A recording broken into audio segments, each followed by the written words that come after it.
é quando Deus diz não. E o não é difícil de receber. Nós temos uma certa implicância com relação ao não. E com relação a isso eu me lembro sempre de uma experiência, eu já contei aqui na igreja certa vez, mas eu vou recontá-la porque eu acho que ela serve bem para exemplificar o contexto, muitas vezes, pelo qual Deus diz não a algumas coisas. E esse é um dos motivos, não é? Mas eu me lembro que eu estava no 2º ano do curso de teologia e nós tínhamos uma disciplina que era de desbravadores, e nós tínhamos que auxiliar um clube de desbravadores da região ali do entorno do NASP de Engenheiro Coelho.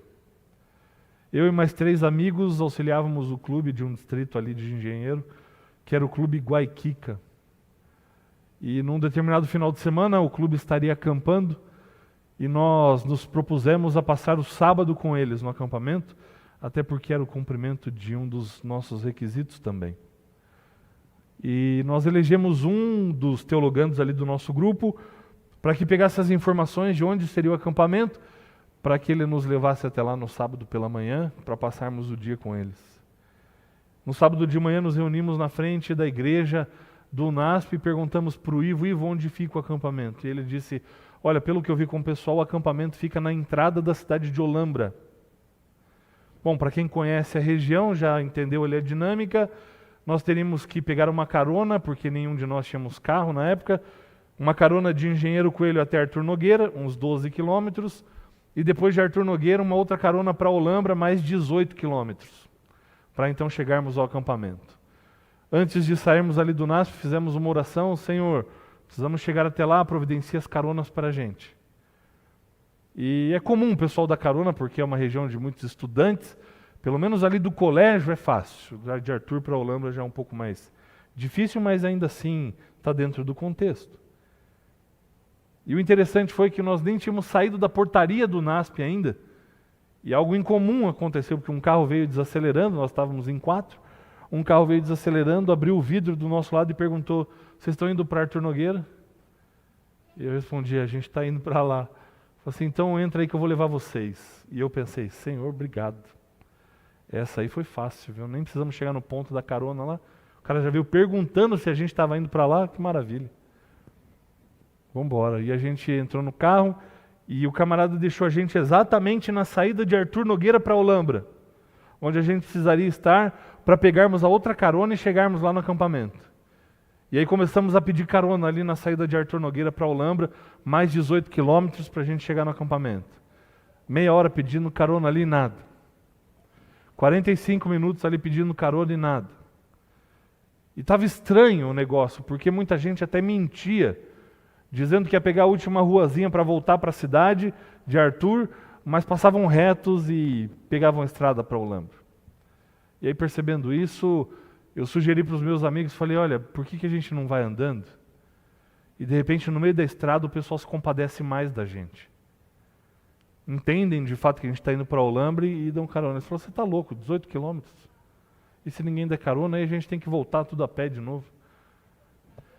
Continuamos pedindo carona ali, 1 hora pedindo carona e nada. E aí era assim, como nós estávamos em 4, isso podia assustar as pessoas, né?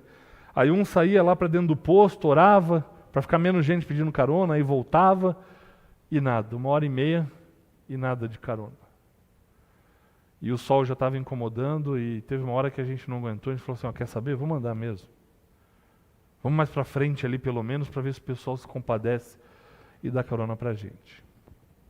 E nós começamos a andar e andamos cerca de uns 100 metros, tinha um bosque ali na saída de Arthur Nogueira, e esse bosque tinha uma cerca que o protegia ali, e de repente, andando esses 100 metros, a gente viu uma faixa pendurada na cerca, que dizia assim, acampamento de desbravadores, Clube Guaiquica.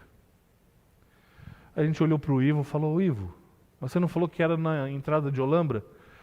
E o Ivo, pode ser que eu tenha me confundido e fosse na saída de Arthur para Olambra e não na chegada de Olambra. E a gente começou a ver as barracas ali, e a gente percebeu que nós já estávamos há 1h30 pedindo carona, para Deus mandar a gente a 18 quilômetros lá para frente, sendo que a gente estava a 100 metros do acampamento. E eu fico imaginando Deus olhando para a gente e dizendo assim, eu não vou dar carona para vocês. Vocês já estão onde vocês precisam estar. E o não de Deus era o que a gente realmente precisava. Mas a gente não conseguia ver o que Deus estava vendo. A gente não conseguia saber o que Deus já sabia.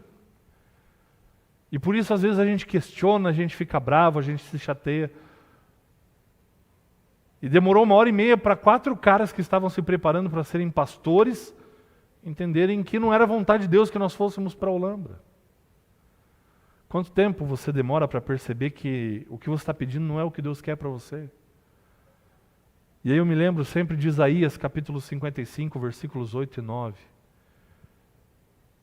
que diz para nós: os meus pensamentos não são os vossos pensamentos, nem os meus caminhos os seus caminhos, porque assim como os céus são mais altos do que a terra, assim são os meus pensamentos, mais altos do que os vossos pensamentos, os meus caminhos, mais altos do que os seus caminhos.